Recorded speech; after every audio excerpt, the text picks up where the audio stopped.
একটা সময় ছিল যখন তুমি শুধু আমাকে নিয়ে ভাবতে, আমার কথা চিন্তা করতে, এবং আমি বিশ্বাস করতাম আমাদের অগোছালো গল্পটাও একদিন পূর্ণতা পাবে। তবে কখনো ভুল করেও চিন্তা করতে পারিনি এত যত্নশীল তুমিটাও একদিন আমাকে রেখে চলে যাবে। আজকাল কোনো রকম দিনগুলো পার করতে পারলেও রাত পার করতে পারি না। তোমার স্মৃতিগুলো আমাকে রাতে ঘুমাতে দেয় না।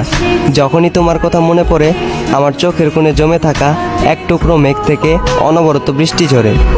যখনই চোখটা বন্ধ করে ভাবি তুমি আর আমার না, তুমি আজ অন্য কারো ঘরে, তখনই আমার জীবিত আত্মা আমাকে মৃত ঘোষণা করে।